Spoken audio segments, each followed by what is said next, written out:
Byen Uummannaq har navn efter det hjerteformede fjeld, der rejser sig i baggrunden. De påstår i den by, at solen altid skinner i Uummannaq. Og den dag, hvor Ocean Nova sejler ind mellem isterningerne i havnen, der passer det i hvert fald.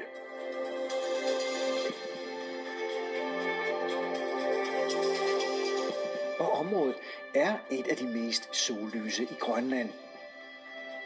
Til gengæld så er priserne i det lokale supermarked helt sorte.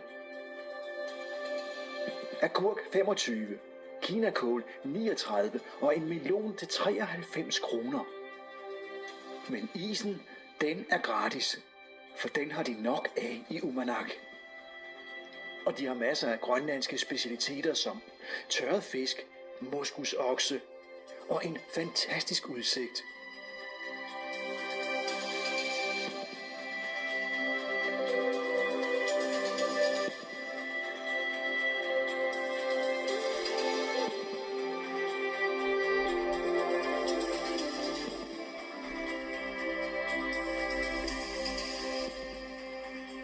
Vi forlader Atterbyen med det hjerteformede fjeld.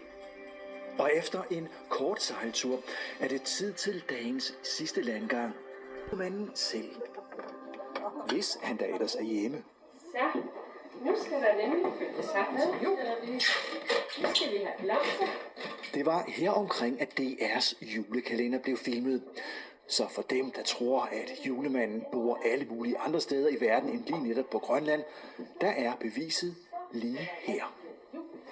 Og er man blevet for meget teenager til julemænd, så står det frit for at tage en dukkert ude mellem isbjergene i det ishamrende kolde vand.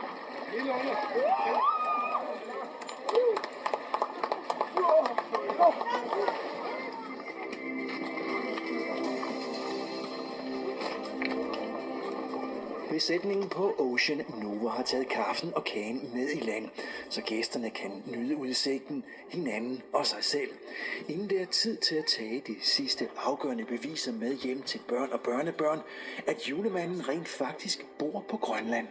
Ja, og så er svin